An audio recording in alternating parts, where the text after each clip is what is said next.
Hello and welcome to another week of 8 days of Diana Wynne Jones. And today I'm Rebecca Framo. And I'm Emily Tesh, and today we are talking about Drowned Ammet, the second book of the Dalemark Quartet.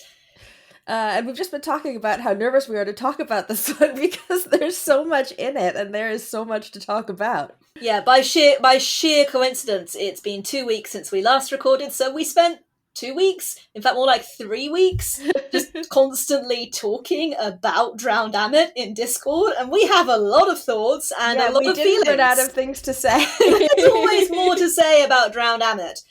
So let's sort of start with a basic overview. This is a sequel. It's the first sequel that Diana Wynne Jones has published, and she is famous later for her series, especially the Chrestomanci series and the Howl series. But I think the Dalemark Quartet is so interesting as a series because it doesn't do anything you would expect a fantasy quartet to do. No, and it doesn't do anything that you would expect a sequel to do. There are no returning characters. That's not true. There's one in one scene, and then he disappears, and he's never named. Yes. And he's more of a pre-turning character in that when we meet this character, it's before he ever shows up in Cart and Quitter, and only by having read Cart and Quitter would you realize that he's significant at all. Right. So, in fact, let's sort of do the overview. Book one of the Dalemark Quartet is about Morrill and his family, and Morrill's discovery, essentially, that he is a music wizard, and how he uses that to prevent a war between North and South Dalemark. And you think, wow, cool setup. What's Morrill going to do next? Now he's a wizard. What about all his friends? It turns out they were kind of living the myth of the Aedan, the rightful heir of Dalemark, and Manalia Bridge, who is like the mythical princess figure in the myth. What's going to happen? Yeah, you never hear about them again. Great questions. Diana will not give us the answers to most of those questions ever. Instead, this book plunges us deep, deep into urban South Dalemark, into the city of Holand, with an entirely new protagonist who's grown up there, who has none of the ties or connections to the north that Morrill does, but who dreams about revolution in the south in a much more intense way than Morrill ever did. I think, yes, the connections between Cart and Quitter and Drowned Ammet are overwhelmingly thematic rather than plot related, because both of these are stories about a young man, a boy, who is in South Dalemark. And it's notable Cart and Quitter also mostly takes place in the south. The north is a fantasy, a daydream about freedom rather than a real place that Morrill goes for most of the book. And that's even more true in Drowned Ammet, where we never go to the north at all, but we do discuss it, the idea of the free north. Yes. And then both of these are books about this boy in South Dalemark in this oppressive society dreaming of how things could be different. Yes, but it's also, there's a huge, just in terms of like the description of the setting and place and the feel of the book, the fact that Cart and Quitter is a fantasy of the road. They're in a cart, they're going to small towns. It has a lot of the sort of feel of the kind of fantasy books that were around in the 50s and 60s and 70s. It's beautiful and green, and they go into villages and they buy food and then they're on their way again, they're wandering. Holand is very much a very particular place. It's a city, it's full of people, it's urban, people work in the factories and the fisheries. Right, it's early industrial. This is really clear as well, that Holand is not like a medieval city in any way. It's not, when you think of a fantasy book with a city in it, you do think of that sort of default faux medieval, faux European setting. Mm-hmm. Holand is certainly, I think, quite European in feel, but it's an early modern city. It is a city with gunsmiths. It's a city with traders and merchants moving in and out and big warehouses on the waterfront. A city where the waterfront has been built up and there are multiple harbours. A city of industry, business, visibly a city on its way to being modern. Yes, and actually one thing we didn't really talk about much, I think, in the 2 weeks is technology, but the change in tech, this is a city on the verge of technological change, and that guns, particularly, which are something that have been very rare and exclusively in the hands of the wealthy and people who are, I think it's just the nobles, are being given Right. to the police over the course of this story. Uh, Right. and I find it really interesting as well, like the central role played by the character Hobin, who is a gunsmith who becomes our protagonist Mitt's stepfather. And we discover he's the best gunsmith in South Dalemark, and you learn that he has invented what's very clearly described as rifling. Uh, yes, and you learn that he has invented the revolver, and you've got these increasingly sophisticated guns. And at the same time, you over the course of the book, it becomes clear that at first guns are being used as a kind of a tool for hunting, and only in the hands, as you say, of the nobles. And then at one point, the Earl decides to give his soldiers, his police, and there is like a what's the word? An ambiguity about whether they are soldiers or police all the way uh-huh. through. A Uh, deliberate he, ambiguity. yeah, and he decides to give them all guns, thinking that this will make him the most powerful Earl in South Dalemark. What happens is all the other Earls in Dalemark go, wow, we better give all our guys guns too. Right, it's a very Massively, literal arms race. right, and this is very clearly the beginning of massive social change. And in fact, the gunsmith character is the one who says, I think most convincingly, most persuasively, there is going to be a revolution. He Yes. sees it coming.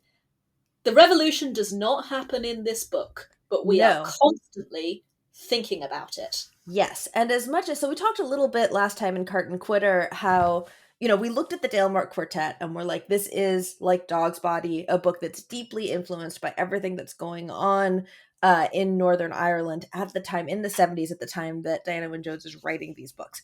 And then Cart and Quitter, where we're like, well, there's a little bit of that in there. It's definitely influenced. It's also influenced by Welsh fantasy. It's influenced by a lot of other things.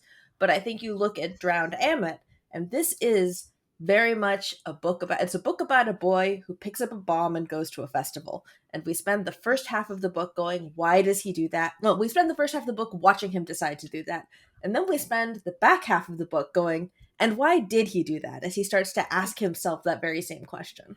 Right, this is a book about a boy who throws a bomb into a religious parade. And it's set in this sort of industrial waterfront city. And to me, this is a Belfast book. This is a book dealing with not the sectarian violence in Northern Ireland. There's no hint of sectarianism in the story. There's none of that sort of internal religious conflict.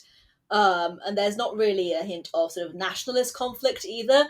But it's a book about fighting for freedom, what you choose to do to fight for freedom, what freedom means for you, or what you think it means.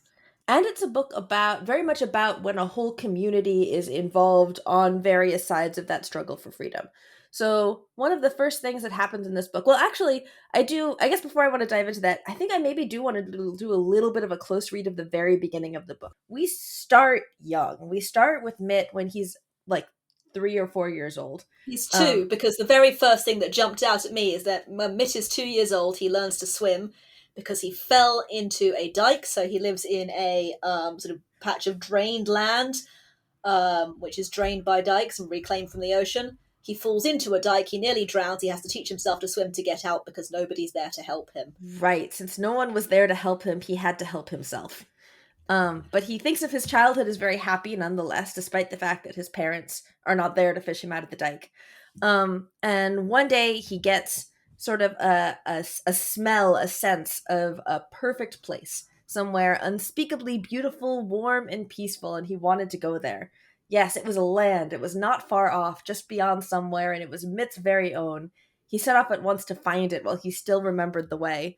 And he starts trudging away along the dikes, and is 2 years old or 3 years old, and immediately gets intercepted by a soldier who will be relevant later in the book, who is like, well, you're a 3-year-old child and you shouldn't be wandering off alone by yourself, but my own daughter just did sort of the same thing, so fine, I'm going to pick you up and return you to your parents. And it turns out that this soldier is the youngest son of the Earl of Holand, Duke Navis, and his parents are sort of simultaneously reluctantly grateful and resentful to have incurred an obligation to this aristocrat for returning their child. And meanwhile, Mitt does not forget his perfect land. He says, remembered it, though a little fuzzily, next time the wind dropped, but he did not set off to look for it again. It was plain to him that soldiers only brought you back again if you went. It made him sad. And I think that's a really interesting way to start off a book about revolution, about trying to overturn your society to look for a better one. Right, it starts with a child's dream of a better place, which interestingly is another thematic link to Cart and Quidder. Moral's dream of a better place, a better north, is part of what motivates him throughout the book. And in Cart and Quidder, quite explicitly, Moral's dream is pure fantasy, it's not true. And its lack Yes. of truth is what weakens it and ultimately reveals it as not good enough to sustain the magic that he wants to do. He has Yes. to come up with something true before he's powerful. And in the same way, I think the utopian vision, the dream of a perfect land at the start of the book, where soldiers instantly bring you back if you try to get there, is always sort of question marked, Yeah. made, what's the word I'm looking for? Unbalanced, unreliable. There's something a little bit off. Yeah, and explicitly, when, Mitt has this, thinks of this as just kind of a sense of feeling, a mystical awareness of the perfect land. But Diana Wynne Jones describes it as like a specific combination of real sense, like real things that he's interpreting as this vision of perfection. And so, like, there is something real there. Sorry, I'm trying to find the specific quote. Yeah, the smell was cow dung and peat and trampled grass mixed with smoke from the chimney. Beyond that was the smell of fresh things growing, cow parsley, buttercups, a hint of May, and strongest of all, the heaven like scent of willows budding, while at the back of it, there and not there, so that Mitt almost missed it, was the faint, boisterous bite of the distant sea. But Mitt was too young to think of it as smells. So it's real stuff. It's real stuff that's good and beautiful, and it's also cow dung, and it's all there, but it's being interpreted by this child as something that's sort of it's just mystical. That's not part of the everyday world in which he lives. Right. It's Mitt is almost too young to make sense of what's real and what's his daydream, and they get fuzzed together. Um, and I think the suggestion is that for the first half of the book, Mitt is never quite clear in his ideas of what's real and what's just his childish Fantasy. perception, his fantasy. Mitt is a child for most of this book. It is Yes. important, in fact, we know from the previous book that at age 15 you are old enough to be hanged. Mitt's revolutionary action all takes place before he's 15, explicitly because he is too young to be hanged for it.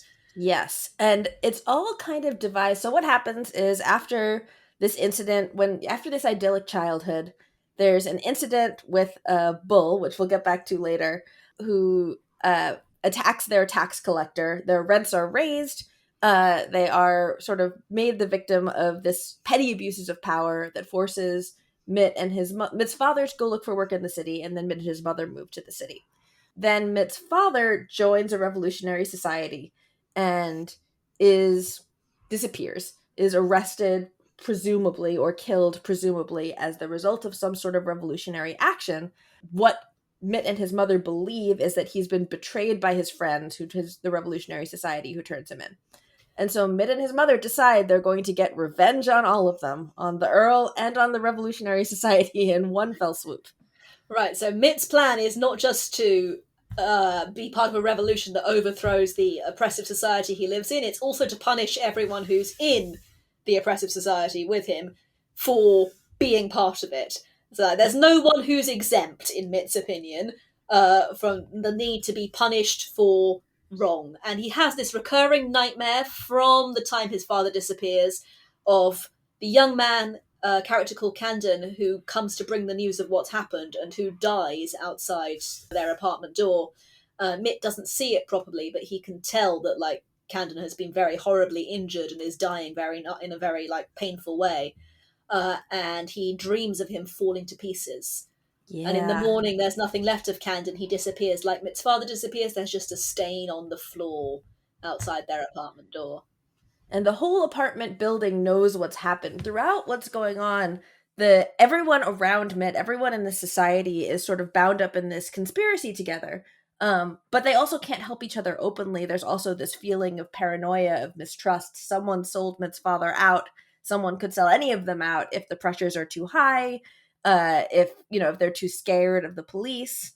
Uh, Right. So this again is it's very interested in a society of unjust arrests, of people informing on each other, of people of a community being turned against itself by the cruel imposition of power from above. And there's so many descriptions of like there's a sequence where Mitt is in a street where everybody is stopped and asked their business by the soldiers, and this silence that falls over the street as everybody, regardless of what they're doing there and whether it's legitimate or not, everybody is equally terrified.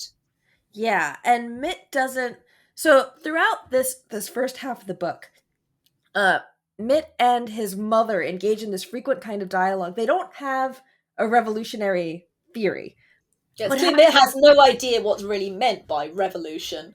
Right. He goes to the meetings of the Free Holanders because he has to, because he wants to ingratiate himself with them to get in on, to allow them to go in on his plan so that he can then turn on them. And he falls asleep. It's so hard to keep himself awake. But they have these dialogues. There's this part where he's talking with his mother about why this happened, why his father was arrested, how he could have been turned in.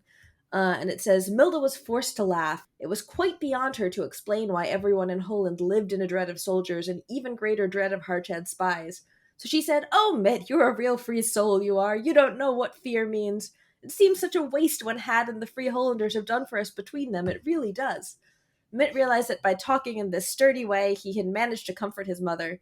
He had sent the hateful crease of worry out of her face, and better still, he had made Milda comfort him by calling him a free soul. Mitt was not sure he knew what a free soul was. It never occurred to him that his mother had no idea either, but he thought it was a splendid thing to be.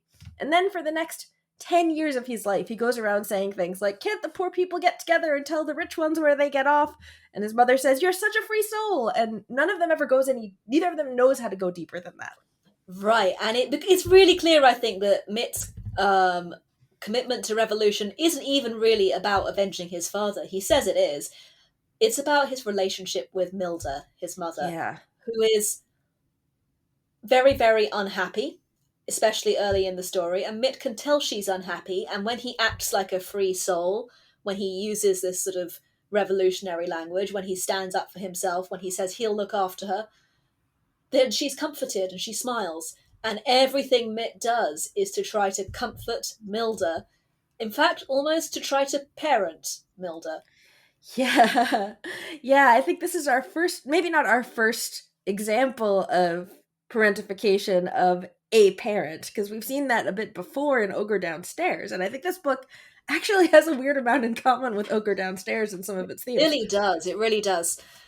But right, Mitt acts as Milda's parent. Mitt looks after her. Mitt goes to work very young.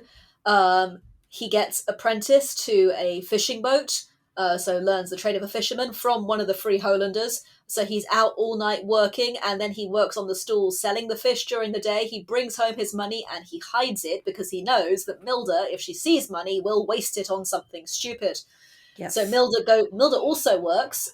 She sews fine embroidery that's used by the nobles in the palace, and there's a lovely like detail of we see early in the book Milda sewing a coverlet in sort of amazing, beautiful blue and gold, which is then torn up by one of the nobles Yeah. later on having a temper tantrum.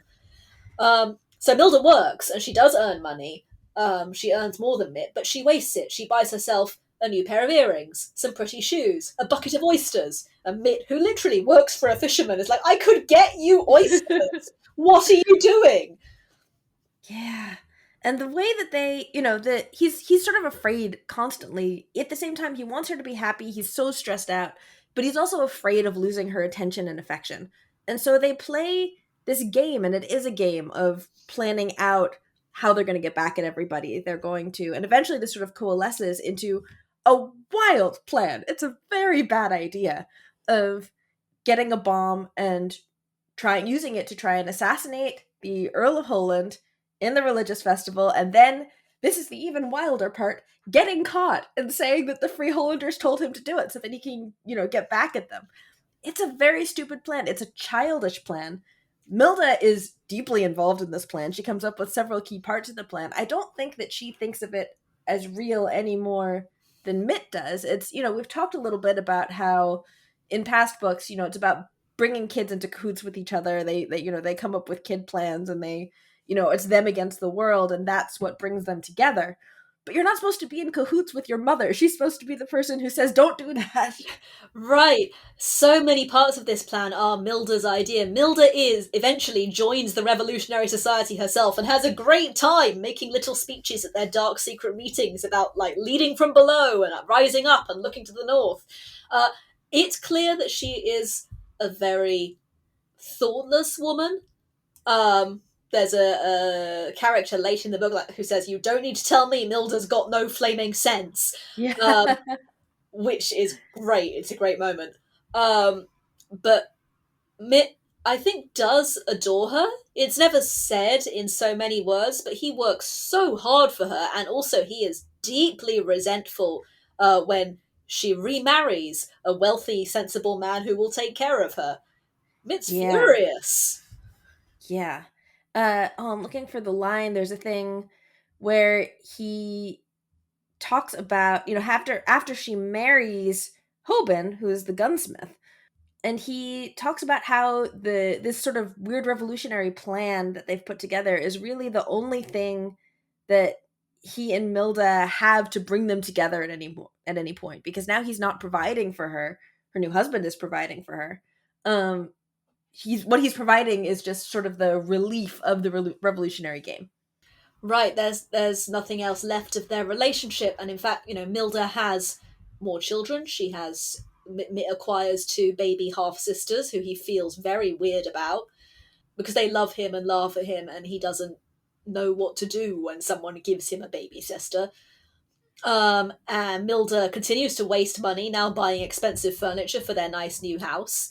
But all they really have in common still is sneaking around behind Hoban's back to do this very stupid revolutionary plan.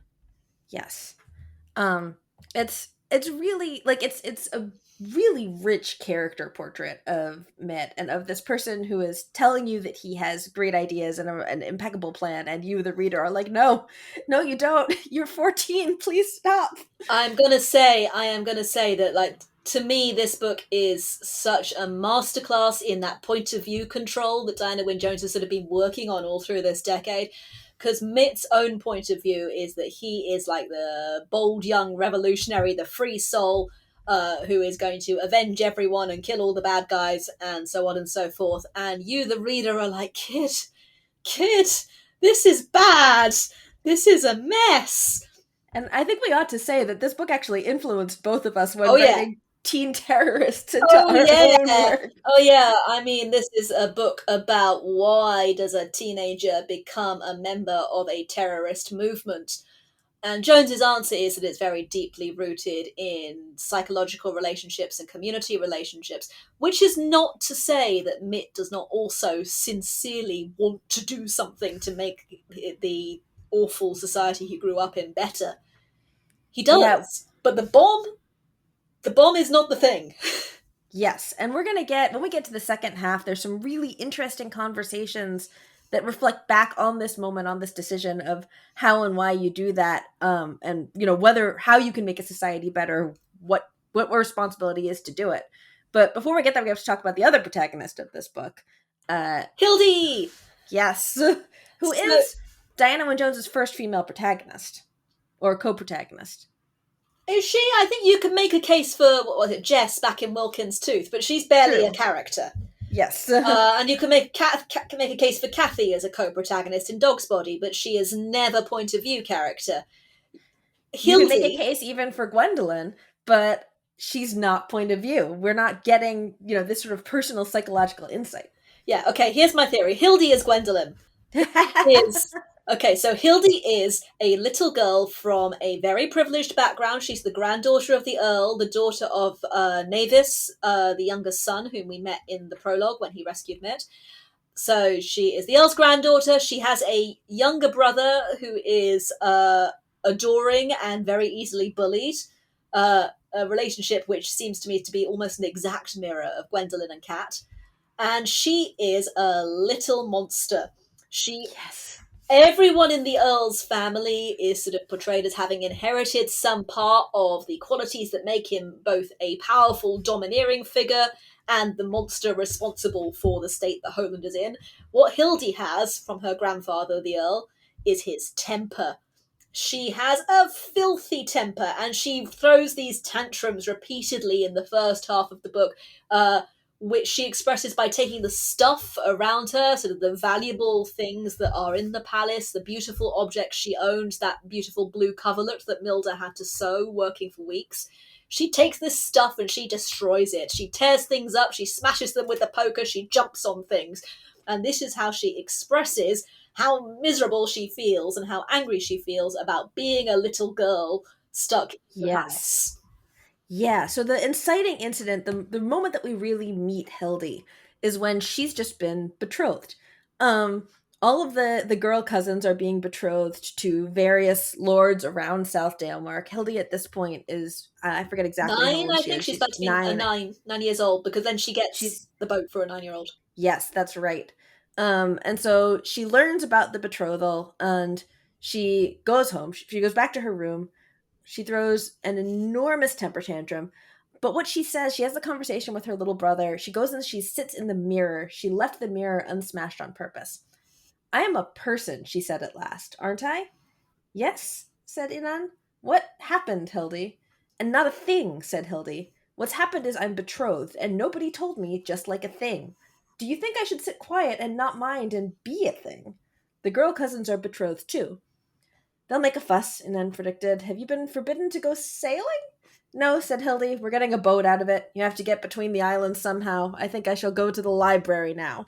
Uh, so it's about the anger that she has is about the sort of deep personification of being a little girl specifically who's being used as a tool. Right.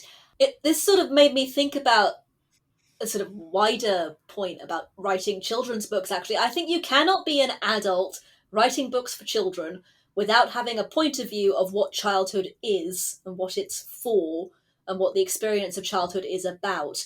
And it's in a way, a children's book is the one kind of book that is never going to be truly own voices, you might say, Mm-hmm. because small children do not have the skills to write books. So a book written for a child is very, very seldom going to be by a child. And adults looking back on childhood have that distance and that gap in experience. And what a lot of adults thinking about children's books, thinking about the purpose of childhood, conclude is that childhood is for learning things. Right? This is a really common point of view. I've been a teacher. The idea that children are meant to be learning is a popular one, and I think it's the idea that lies under like the problem book, which we talked Mm-hmm. about before as like a 70s fashion in children's literature, but it's still a thing now. Here's a book about a problem for you. Yeah. Enjoy. Because the idea is that children are going to learn about the problem and how to cope with the problem. Jones's perspective is quite different. I think in Diana Wynne Jones' books, childhood is not about learning how to be a person. Childhood is about being a person who Yes. right now is experiencing injustice and has to cope. Childhood is Yes. about living with injustice. And that sort of that moment of Hildy looking at herself, I'm a person.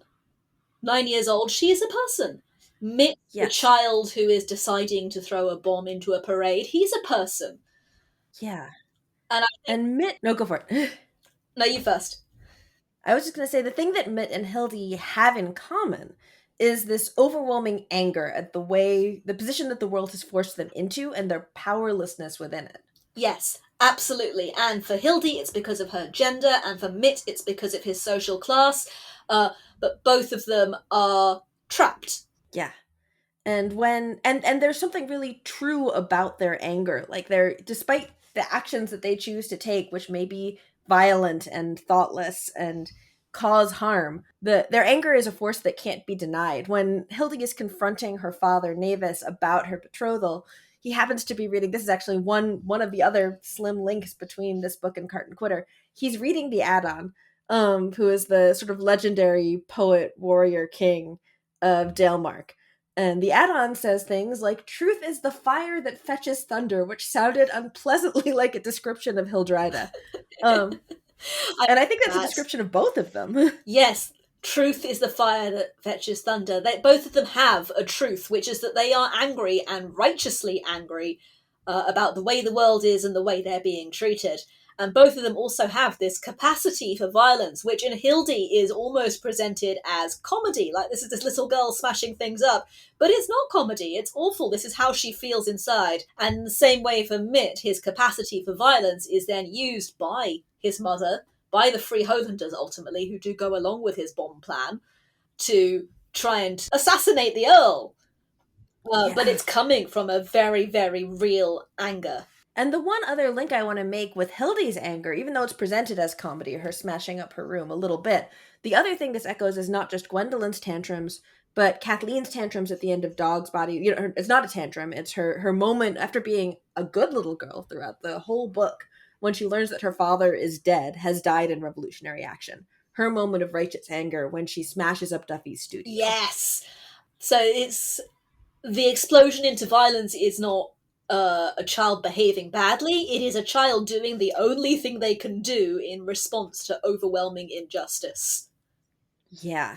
But in this case, it's more, you're right, it's more complicated by the fact that Hildy has this privilege, even though she is powerless, but she is also living in a palace, she's surrounded by fine things. When she throws a tantrum, that's the result of somebody else's painful and painstaking and poorly paid labor. And we're aware of this. I think this actually comes in both directions. You know, when we get to Mitt and Hildy encounter each other on the boat, both of them sort of bring their preconceptions from their own particular prejudices and piece of privilege about the Yes, other. so I'd say Hildy is classist and Mitt is misogynist. Although I find Yeah. Mitt's misogyny actually quite funny, which maybe I shouldn't, Yeah. because it seems to echo Diana Wynne Jones's own feminist journey, which was, I thought I hated all women, but it turns out it's mostly just my mother. Yeah. 100%. And it's interesting as well. This book actually has the dedication for my mother. It Oh. is bonkers. If Why? my Why did you child do that? wrote a book like this and dedicated it to me, I would be like, what did I do? I need to pay for your therapy? I'm so sorry. I think the answer is yes. Yeah, the answer is very clearly yes in this case. Although I will say, Milda is not a good mother. She's irresponsible, she's thoughtless, she's got no flaming sense, but she's not actively malicious. She's not a No, she monster. This is a book in which, on the balance of things, Milda is not the parent most to blame for Yeah, that's so which true. honestly I think is another sort of thematic link to Cart and Quitter, where you have these two parents, one of whom is hard to love, but objectively less to blame. Yeah. Yep. And Lenina, I mean, I think Lenina and Carton Quitter, we see her most in Navis, who is Hildy's father, who is part of this, who is also sort of powerless in this royal family. He's the youngest son. He, unlike the others, he occasionally sometimes tries to do good for the populace in this sort of distant and absent minded There's a way. moment Uh, when, as a response to terrorist threats, the royal family has all the tenements on the waterfront just knocked down and all the people turned out of them. And Navis is the only one who thinks of, shall we build them somewhere else to live? yeah. And that's the sort of And the he, hint you get. He's not quite as bad as the rest of this family. right. That and that he brings Mitt home at the beginning. He is the soldier who finds this child wandering the dikes and returns him to his parents. But whenever Hildy encounters him, he's cold, he's withdrawn, he's uninterested. He's sort of emotionally, again, because he's also in an unpleasant situation in his family. And instead of lashing out with violence like Hildy does, he's just removed himself from Right, everything and it's this everyone, including his emotional children. shutdown of deep unhappiness. And I think it's clear that it's deep unhappiness. And there is, like, in the back half of the book, when he's reunited with his children after thinking they're probably dead, there's this moment of deep emotion when they all embrace.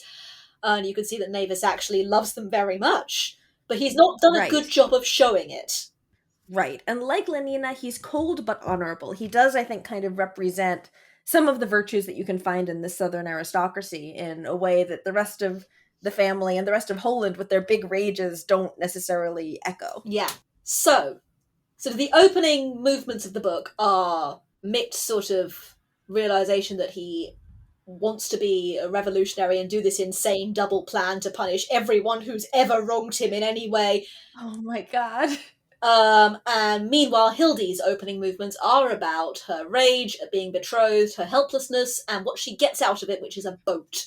Hildy gets a Yes. boat that's meant for her and her brother to share, and it's a nice big boat with room for a crew because they're only children, so other people are meant to sail it for them. And then we're into sort of Act Two.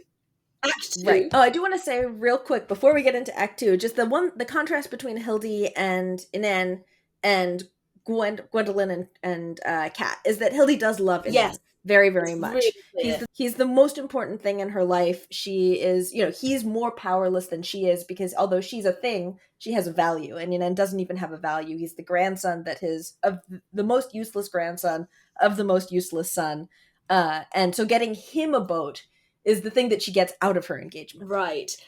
Hildy says to him, "You're the only person in this palace who's nice."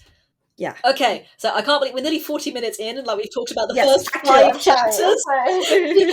I am not kidding. We have so much to say about Drowned Ammet. So Act Two, short version. Mitt does his insane plan. It turns out it was an insane plan. Oh my So god. I think actually, like most of Act Two, you spend it's like reading through your fingers, like, oh god, don't do it. This is so bad. Mitt does his insane plan, and it goes more or less perfectly to begin with. Like, he successfully disguises himself as one of the boys who takes part in this religious parade, joins in the parade, carries his bomb down to the waterfront, which has been cleared, completely cleared. All the tenements are gone, all the people are gone. There's lovely big open space for the festival to take place. And the core of this festival is the Earl has to carry a life-sized dummy made of straw, a life-sized man figure.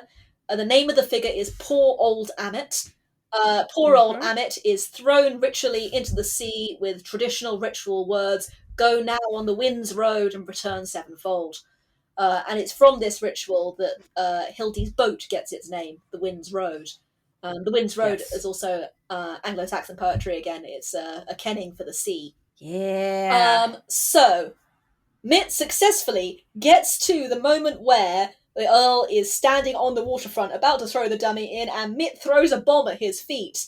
And there's a moment of stillness as he just stands there thinking, now, if I was normal, this would be when I would run away, but I've got to get captured to turn in the Free Holanders. So they just stare at each other. And while they're staring at each other, Navis, who is taking part in the festival carrying poor old Ammet's wife, a figure made of fruit, who's known as Libby Beer, Navis leaps forward and kicks the bomb into the harbour.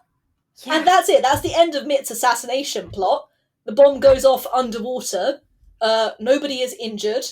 And Mitt's just left there about to be captured, and he runs away. He suddenly realizes he doesn't want to be caught, and he runs for it. But just as he's about to do that, somebody Yeah. from a great distance, very accurately, shoots the Earl, and he drops down dead, pretty much at Mitt's feet. So there is an assassination. It's just not Mitt. But Mitt didn't do it. And in fact, I am going to spoil it now. The assassination turns out to have been planned by the Earl's oldest son, who wants to inherit. The clearing of the waterfront, the removal of all those tenement buildings, presumably was actually aimed at creating that conditions for that perfect shot from a distance. Yeah.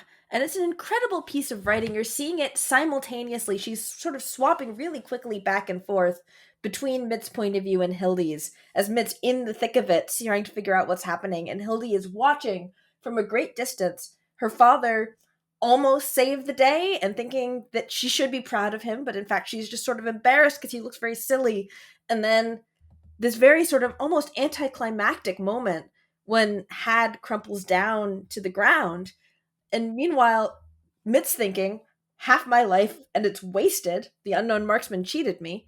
Hildy sees Had is dead and says she has seemed to have no feelings about that at all.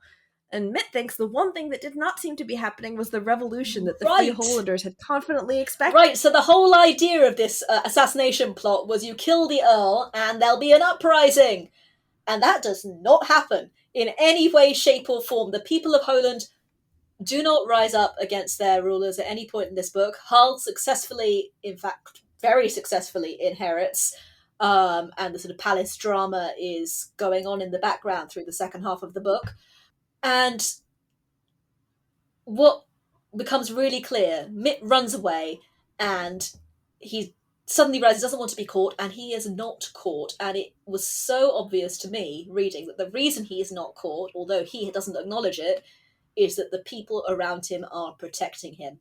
Strangers on the Yeah. street, complete strangers, the ordinary people of Holand, they saw this boy try to kill the Earl, and although they're not rising up in revolution to support the emotion behind that attempted murder, they are also going out of their way to make sure that he's not caught. So at one point, the soldier grabs Mitt, but he grabbed Mitt's jacket, not Mitt himself, and the jacket rips. Yeah. Mitt falls down, but he has time to get up again before they get him.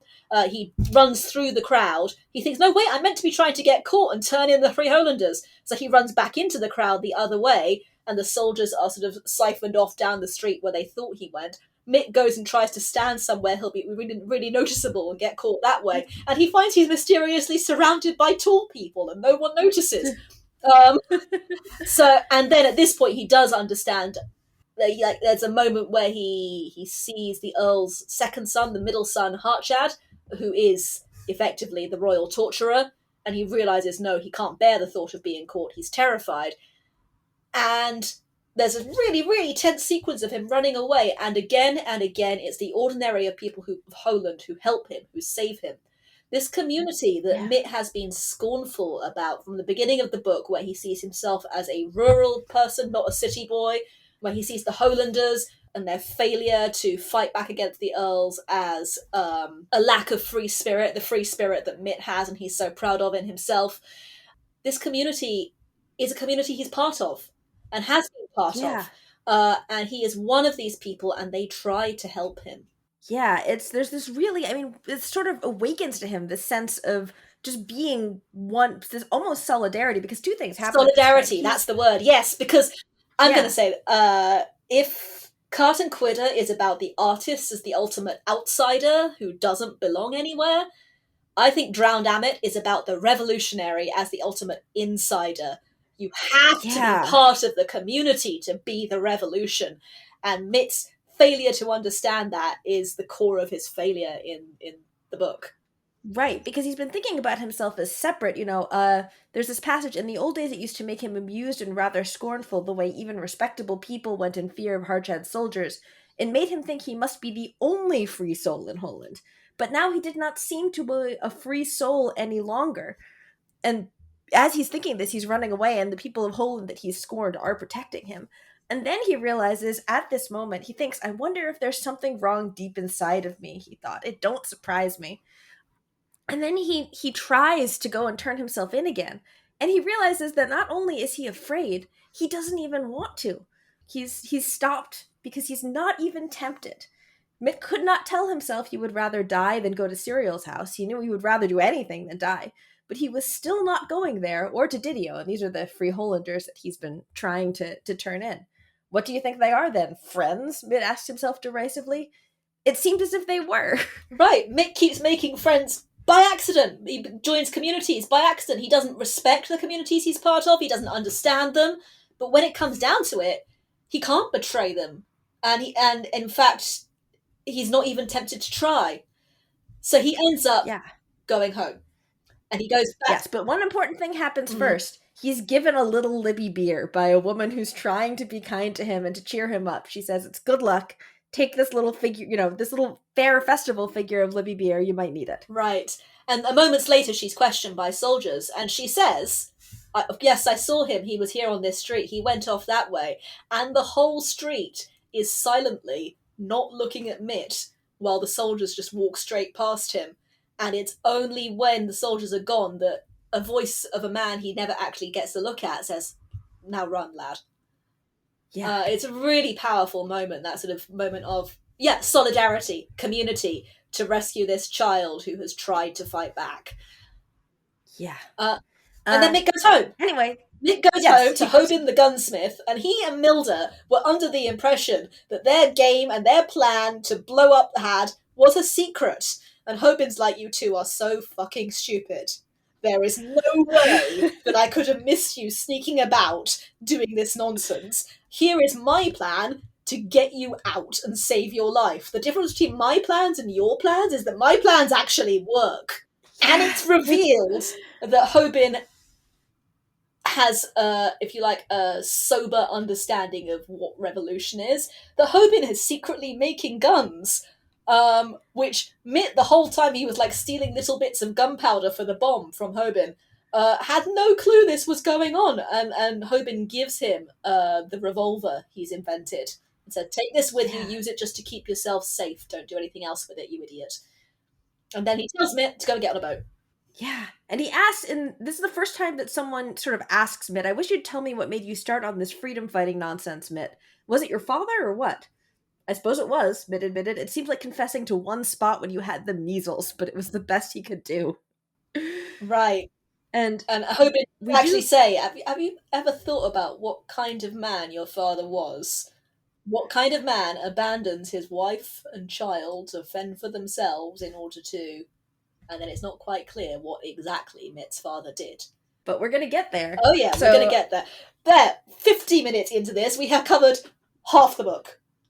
Right. Okay. The most complicated half. All right. I love Drowned Ammet. I think Drowned Ammet is S tier. Like, if you ask me to rank the Diana Wynne Joneses of the 1970s, this one is at or very near the top. But it is a complicated book. Honestly, I think in some ways, if it's a failure at all, it's a failure as a children's book. A lot of people I know bounced off it as children because it's really, really complex. It's so dense. We take notes when we're doing this, and normally I end up with like 7 or 8 pages of quotes that I want to maybe pull out and refer to. 18 pages of quotes. It's like half the book in my notes document. It's incredible. It's such a good book. So, halfway point in the book, Mitt, trying to escape from the consequences of his very stupid plan that he did with his mother, is on a boat, and by purest chance, the boat he ends up on is the Wind's Road, Hildy and Innan's boat. At the same time, back in the palace, Hildy, so frustrated by Navis's, as she sees it, inaction or lack of reaction to her grandfather's assassination, and so sick of how nasty everyone in the palace is, and she discovers her Uncle Harl celebrating and getting drunk because the old man is dead. She and Innan decide to run away and give everyone a good scare. And her idea is that they'll sail out and then come back in the evening and everyone will go, "Whew, thank goodness, where were you?" But so she's very shocked as their boat is sailing out of the harbour that people behind them are shooting at them. And Mitt, hiding down in the cabin, thinks, well, these kids don't know. The soldiers are looking for me. Yes, and he's not right. He is not right. As part of the palace drama, Harl is not just getting rid of his father, he's also getting rid of all potential rivals. So we do discover, in fact, that Harl is nearly successfully kills off all male members of his family. Navis just escapes.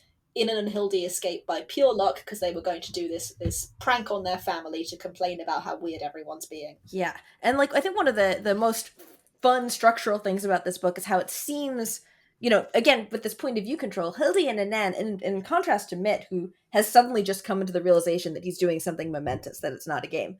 Hildy and Anand still think it's a game while they're running away, but in fact their situation is just as dire as Mitt's, and they are just as much caught in sort of the various wheels of these various uprisings and power struggles in Holand. Right. So they're out to sea, and Mitt emerges from the cabin, aware that he's outnumbered, and thinks, right, I've just got to be really scary because I've got to get them to take me north. And he's like, I'm going to be a rough, tough city boy. They won't see through it. Remember, he's 14. Hildy is actually described as bigger than he is. Um, Uh-huh, because she's well right, nourished and he's scrawny and skinny and hasn't eaten very right. She's well. taller and she's fatter, whereas Mitt is so skinny that later on he's able to climb out a window through some iron bars, which neither of the other two can do. So he's trying to be this big, tough, intimidating man, and Hildy and Inan are trying not to laugh. And he, It's really, it's actually really It's also funny in spite of the so tension of the tragic, situation. though. It's funny Yes. and tragic, and then there's this sequence where like he rudely demands food from them, and they give him food, and they've stolen some pies from the palace feast, and they watch him eat like 17 pies in a row, and then he looks up and belches and thinks, "Huh, that intimidated them with how tough and evil I am," and they're just like, "We didn't know anyone could possibly be so hungry." Yeah. For the very first time, Hildy and Inan are brought face to face with what their privilege means, what they've been insulated from, what kind of life a boy on the waterfront might be living. And they're defensive. They're defensive and they're not scared. They're a little bit. I mean, you can see the classism come out in the way they look and think about Mitt, even as their sort of consciousness is beginning to awaken a little bit as well. And it's like all the physical stuff on the boat. The boat has a toilet seat that is painted with poppies, and this toilet seat that is painted with poppies. This gilded toilet is brought up over and over again, which I think is such a great kind of Diana Wynne Jones detail. It is sort of symbolic, though, that Mitt physically has to climb through the palace sewers to get to this boat. Yeah. Like, he arrives on the boat stinking, covered with mud from the palace sewers, and they've got a beautiful little toilet painted with poppies, and it's got a golden seat. Like, I can see Uh-huh. why he's fixated on it. And meanwhile, Hildy and Anen are saying, well, why should we help you? Why should we take... They're trying at first to sort of overpower him. They're like, well, we'll get him really drunk, and we'll get him asleep, and then we'll turn the boat around. The other problem is that Inan does not know how to sail the boat as well as he thinks he does, and Mitt knows how to sail the boat much better. So there's this Right, sort of because Mitt was an struggle about... apprentice fisherman from when he was about Inen's age, so he's actually worked Yeah, at this. Whereas Inen right. loves the sea, is passionate about his boat, but has always had a crew of professional sailors actually managing the thing. Right. But eventually it comes to the point where they have to have a real conversation about it, about whether they're going to take Mitt North and help him escape, or return him to face quote unquote justice for his attempted assassination attempt. And this is when you sort of really get at the heart, I think, of the book's question. Because Inen asks Mitt, why did you do it? There must have been lots of people in Holand far worse off than you. What made you be the person who threw that bomb? And Mitt has to think about it. Right, Mitt can't answer the question. He tries, he really tries. What he comes down to is, have you got the quote? Yes. So 24 hours earlier, Mitt could have given all sorts of answers. He could have told them at least that it was to be revenged on cereal and ham, but he had gone out of his way not to be revenged, and he had run and run and run. He did not know what he thought he had been doing. He was reduced to answering with another question.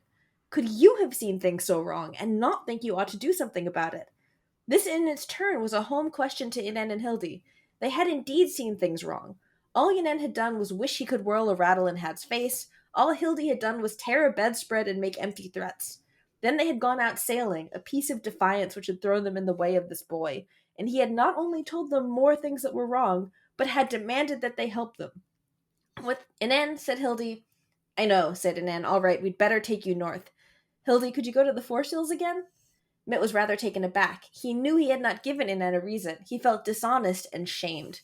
What would happen to these two in the north? Oh, right, and there is an underlying incident to Inen and Hildy's strong reaction to the idea of taking Mitt back, which is they have, on one occasion, seen sort of close up just how cruel their family is to people it wants to hurt.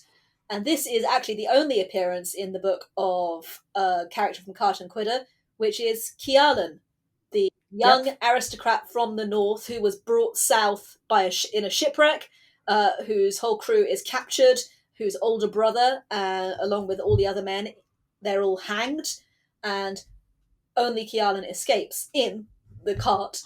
Yes. But Hildy and Inan have seen this, and they have actually seen Kialan, and they have seen their uncle turn on this 14-year-old boy and kick him. And it's Yes. that moment, thinking of bringing Mitt back to their uncle, whom they know without ever fully being able to explain how they know it. They know he's a torturer. That is the moment they think Yes. we can't do it. And then Mitt's answering question like, what's going to happen to them in the north? He's seen what happened to the sort of aristocratic shipwrecked children who came to the south. Is the North Yeah. really going to be different? And it's, I mean, I think that this is almost the question that like, I think this is a question that's being posed to the reader, posed to the audience. What is the answer to seeing things wrong? Mitt doesn't have a great answer. Throwing a bomb in a parade is not the answer, but doing nothing is also not the answer. Is there an answer? They don't come out of this conversation with a resolution. No. In fact, they don't come out of this book with a resolution. But it is the core question, you're right. So, while they're at sea, they have something wonderful, something magical happens to them. And this is actually the first moment that the book sort of swerves into myth. Up till then, it's secondary world, but it's been a very grounded fantasy indeed. Barely fantasy at all, by some measure. Yeah. But while they're out at sea, they find, just floating, poor old Ammet. Drowned Ammet. And they, The man from the title, the figure thrown into the harbour as part of the festival. And because they're Holanders, they know it is good luck to find poor old Ammet and bring him aboard your boat. So they immediately fetch him in, they tie him to the prow. They actually, because Mitt has this little Libby beer that a woman in Holand gave him, they attach her to the stern, and they're like, wow, what a lucky boat we are. And this also brings them all together. Like, suddenly, they are, the three of them, bonded by the fact that they are on the luckiest boat in Holand. They're in cahoots! They're in cahoots! This is an appropriate sort of cahoots. It's angry children banding together. Right. But then on a mythic level, they are suddenly in the wind's road with the gods, or these divine figures, behind and before them, guiding the boat. And just after that, there is a storm, and it's a great sequence. It's a great piece of writing. It's beautiful. Slowly, throughout the storm, which their boat... Mitt describes the boat as having suicidal urges, like it's a pleasure craft meant for children to cruise along the coast, and they're out in the deep ocean in a big storm. The boat keeps trying to capsize, and poor old Ammet and Libby Beer come to life, and these figures made out of straw and fruit turn into people, a man with flying hair, and a beautiful woman. And these figures, they keep glimpsing them in the storm, helping to steer the boat, stopping it from overturning. And all the while the ship is surrounded, and the children are very clear on this is not a vision, this is what is happening. The ship is surrounded by grey horses, who are figures who are associated with Ammet every time we've heard about him. The horses of the sea. But we're also told that the stories are told of doomed sailors seeing the horses as they're about to drown. Yeah. And once again, this is not the first time. We've talked about this book as being a follow-on to Dog's Body in some ways. In Dog's Body, water is death. Sirius over and over again is presented with the river, the fear of the river, the force of death. The whelming brown river, yes. And here, that I think it must be a favourite word. The whelming of the ocean is something Jones comes back to. And the ocean is death, and the storm is death. It's very clear that the kids are very close to dying, and it's only the help of the gods, this lucky boat, that keeps them alive through this long night of agony. And they do, in a way, experience a kind of spiritual death, psychic death together there out at sea. They come through the darkness and they come out changed. And they save each other's lives. Mitt, and there's this really key moment, I think, in the middle of the storm when Mitt realizes that he's the person who knows the boat best and he has to take responsibility for being in charge of saving the boat. It was as if he had run away from himself and left the inside of his head empty. Mitt knew this would not do. It was no use thinking Inan could manage by himself. He had to run after himself, inside his head, and bring himself back with one arm twisted up his back before he was able to pick up an armful of soaking sail and stagger with it to the hatch. He thought, as he pushed and kicked it down and clapped the cover on and banged the bolt home, that there really was nothing left of the old fearless Mitt anymore. He had never been in charge of a boat before, and he wanted to whimper because Serial was not there. So it's like, he spent half this book thinking, I'm free and I'm fearless. And it's only once he stops thinking of himself as free and fearless, once he acknowledges that he is afraid and he wants help, he wants an adult, he wants someone to take responsibility from him, that he's able to actually take responsibility and be part of this community and save these other kids. Right, it's almost, he's taking on the role of the adult in the room, right? He is older than Inan or Hildy. He knows more than they do, thanks to this life he's had to lead, where he was working from a very young age. He's the only one who can save the boat, but also he doesn't think he can. Like, he says, he thinks to himself, like, there's no point telling Inan that these storms go on for days, because we're not going to make it through the night. Um, Yeah. and So he wants an adult to help him. An adult does come help him in a way, right, or more than an adult.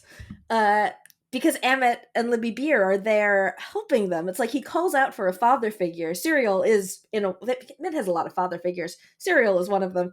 And Ammet and Libby Beer yeah, answer. no, Cyril, the fisherman he's apprenticed to, does talk about Mitt and says, "I've got no son of my own." So it's clear that like Mitt wants a father, and a father comes. A father comes to Yeah. help him. Serial and Hoban are both previously to this father figures that he has sort of not recognized as father figures, who've been like fighting over the chance to take him and apprentice him and teach him things. And he's like, I'm gonna go Right, my life Hogan ends when offered I'm to send him 14 to school, and Mitt was just like, don't need that," because he's planning because I'm gonna to. get arrested Exactly. when I'm 14. Right. Um. So they come through the storm. They're really proud of themselves. They find after the storm they're out in deep ocean. They've got no idea what to do next. And at this point, they hit a turning point because they discover another boat, a shipwrecked boat Right. with only one person left alive on board, and that person clearly has no clue what to do. So they rescue this man at sea, because what else can you do? And now we're talking about Mitt's father figures. We come to perhaps the father figure, his actual father. Yes. So this is the reveal. Mitt has spent his whole life plotting to avenge his father, Al, and they have the same name. They're both Al Hammett, which is a common name. The most common name in Holand, which is really important, I think. So Mitt has spent his whole life plotting to avenge Al because he believes that Al was betrayed by the Free Holanders. He had it the wrong way around. Al betrayed them. Al was the spy in their midst who handed them over to the Earl's people.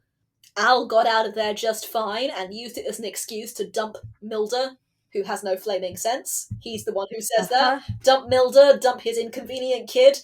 He and go off elsewhere because he has another family. He's got another wife and three more kids in a different earldom in South Denmark. Yep. And then carry on with his career, which is a professional informer. Al is someone who joins groups of revolutionaries and then encourages them to do crimes that he can then report them for and get rewarded for. As well as doing that, and he explains all this to Mitt at one point. He's like, "Listen, you need to have more than one game. That's the way to do it. So poor versus the rich, but the rich versus the rich as well, because they pay better."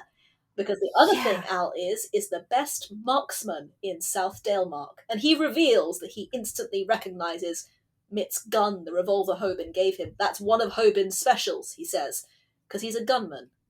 He is, in fact, the gunman who assassinated the Earl. Where Mitt failed, his father did it. That shot from a distance. That was Al. Everything that Mitt tried to do and wanted to be, Al has done already. He's joined up the Freeholders and broke them up. He's killed the Earl, and he's done it in the most selfish and tawdry way possible. Like all of this stuff that Mitt has been telling himself makes him a free soul and a principled person.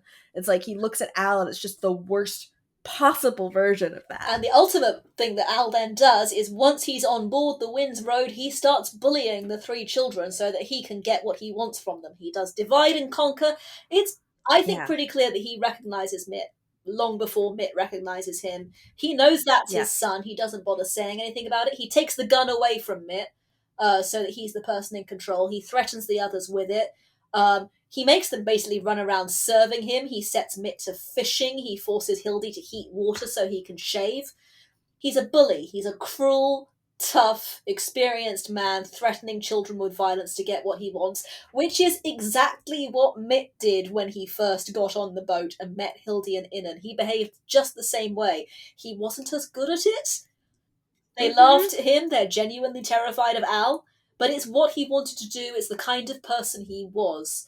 And what Right. sort of the horror of this book is for Mitt is that he has spent all this time trying to avenge his father, trying to do it for his father, trying to become his father, and now he meets Al again. It's like becoming my father is the worst thing that I could possibly do, and I'm well on my way there, and I don't know how I escape. And this is another thematic similarity, I think. Like something it's talking to Cart and Quitter, right? It's saying, it's looking at Cart and Quitter, which is a book about, in a lot of ways, there's that line, never try and become your father, it doesn't pay. But also Moral is spending that whole book thinking about what he's taken from his parents, what he does and doesn't have to learn from his parents when he's following in their footsteps when he isn't.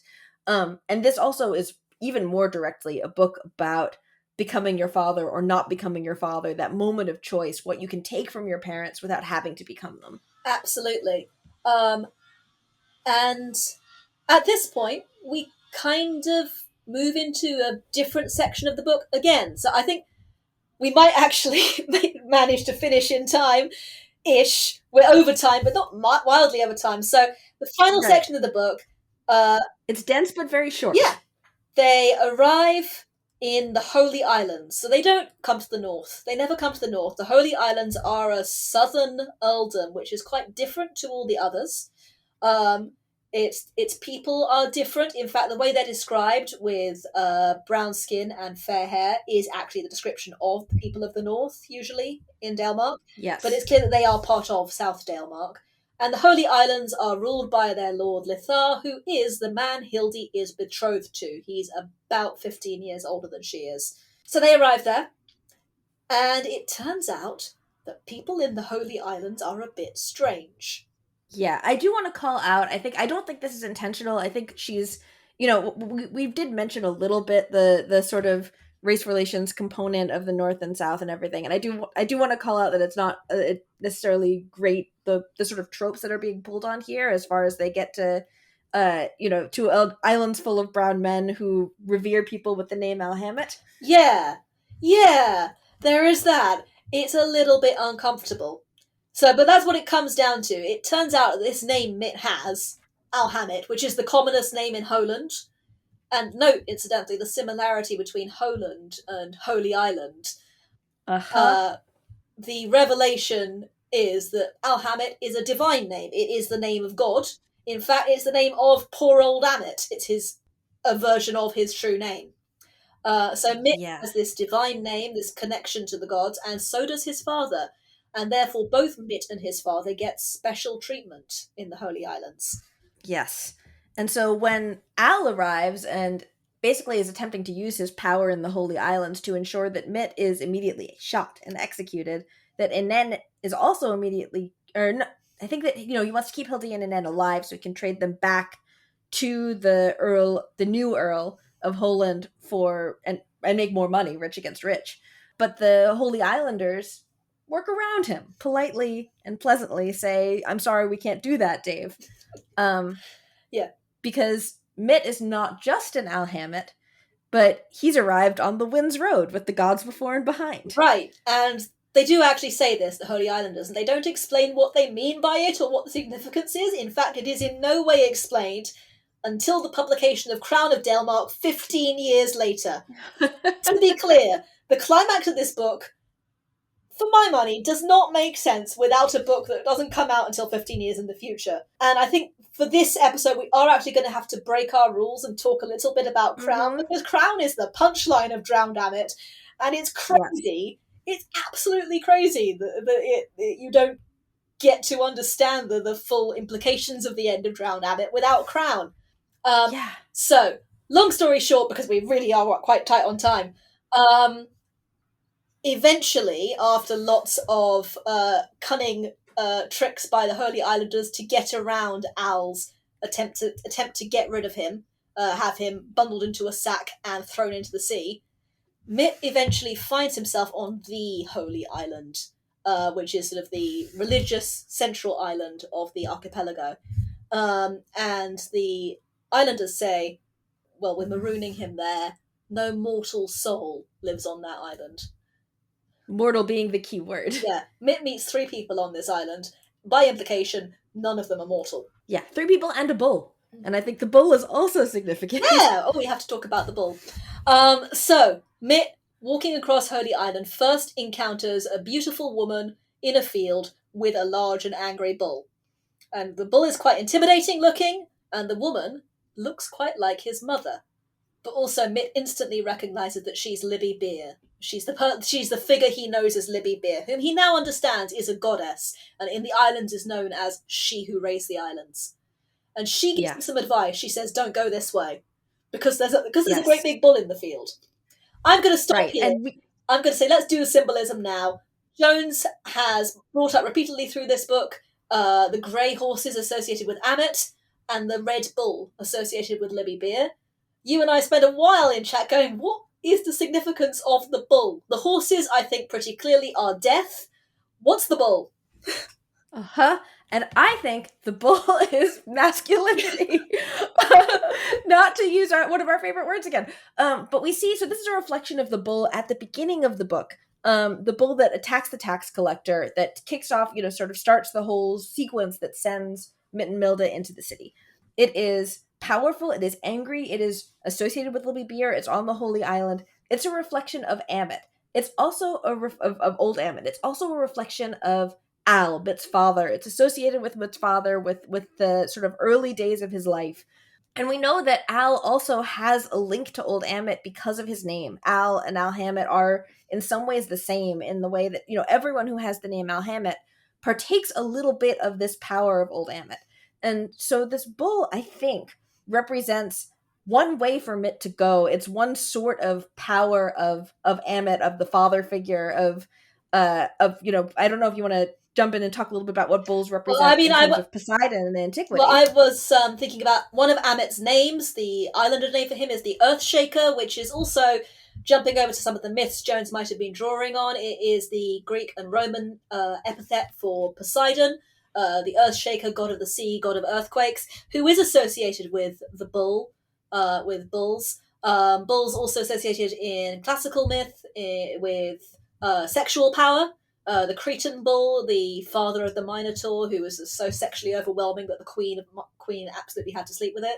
The bull that Zeus transforms himself into to carry Europa across the sea to find new land.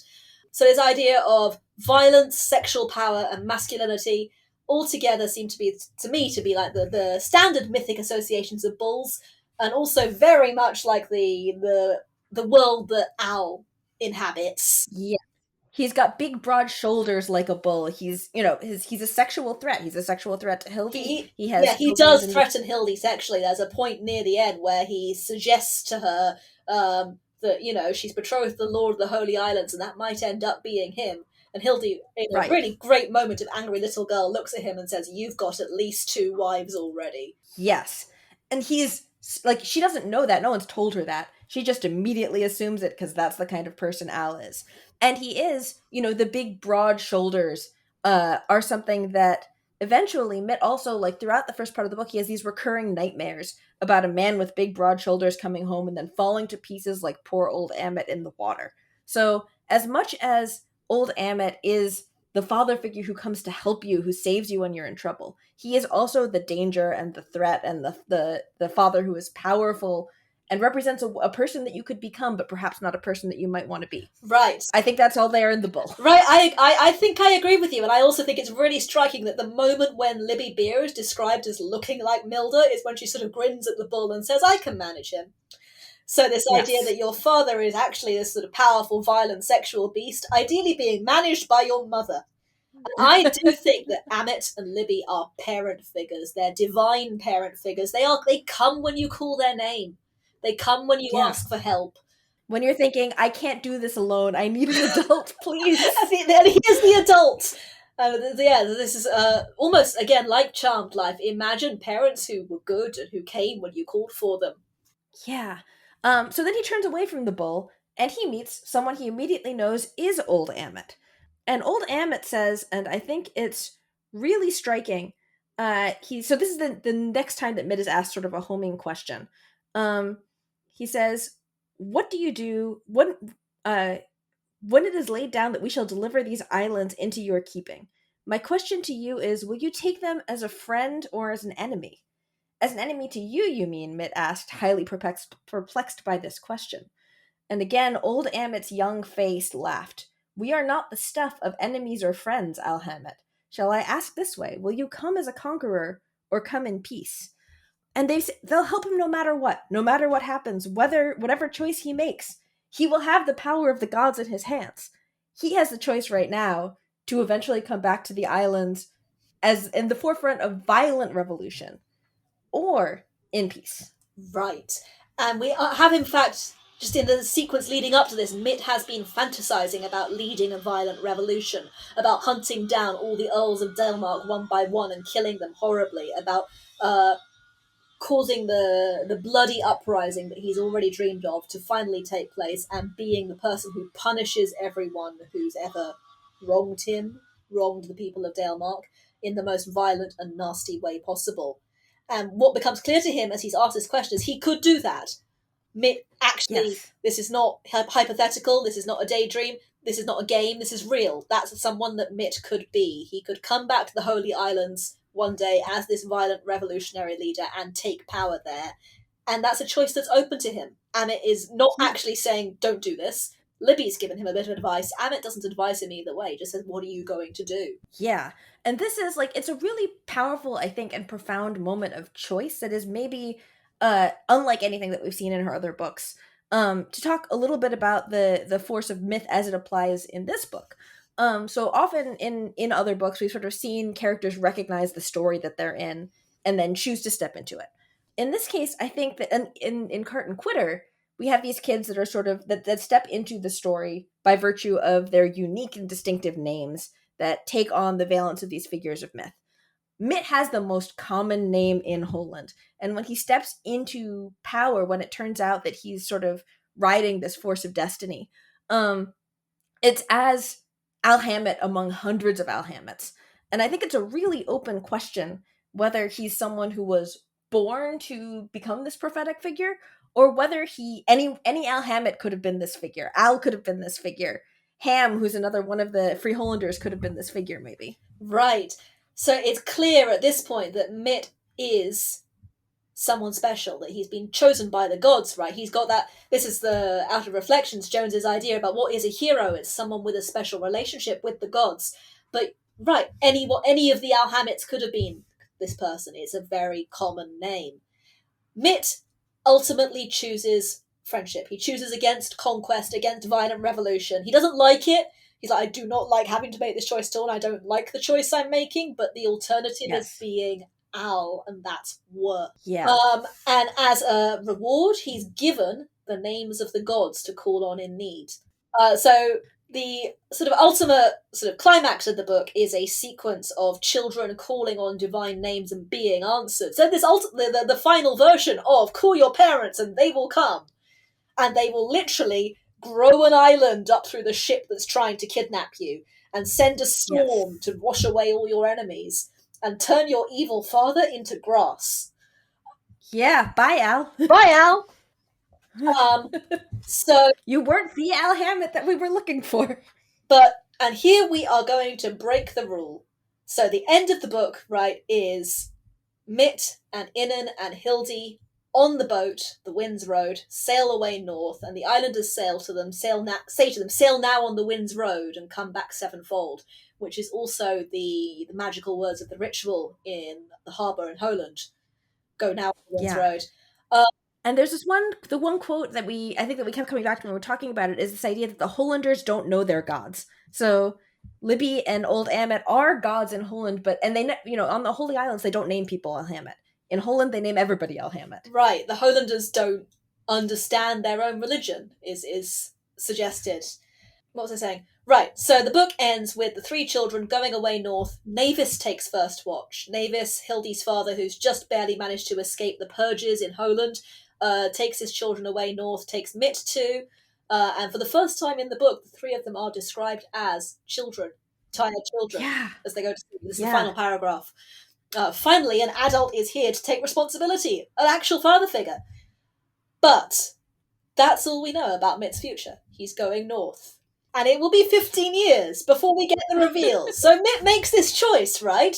Is he a friend or an enemy? Is he a violent conqueror or something different? Mitt's going to be king. This whole book is the story of a boy born to be king, the chosen one of prophecy? Question mark. You're not even told the full form of the prophecy in this book. There is a prophecy. The islanders all know it. We don't get to know it because none of the point of view characters hear about it. But Mitt is the chosen one, the once and future king, the destined king of Dalemark that there's been all this fuss about for 2 whole books. It's Mitt. He's Yeah. the guy. It's this guy from the fishing docks, this kid who's made every wrong choice and bad and stupid choice. Right, and I love that. I love that Jones doesn't go with, well, she never goes with the obvious. You might read Cart and Quitter and think, right, they're living the myth of the Adon, and we know that Kialan, the one person who escaped from the shipwreck in Holand, this boy who's the heir of Hanart, he's the Adon, right? He's the rightful heir, so maybe this is a fantasy series about he becomes king. Nope.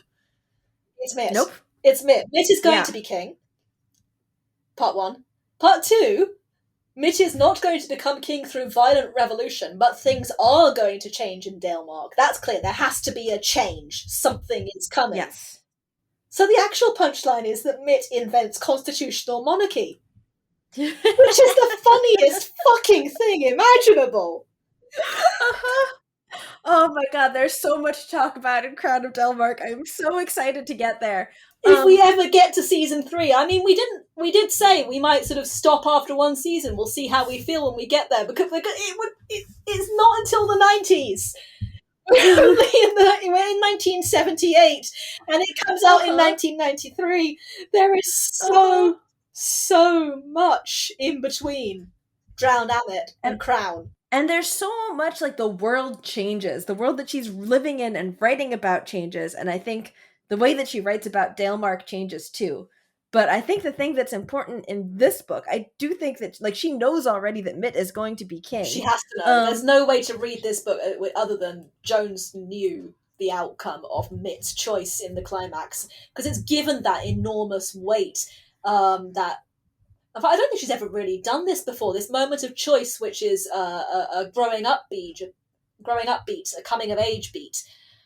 Yeah, and I think the thing that I keep coming back to about this book as an answer to Cart and Quitter, and as an answer to the question of destiny and myth and power, is that Alhammet is the commonest name in Holand. Right. Anyone could be the chosen one. The revolutionary comes from the community, is part of the community, is in solidarity with the community.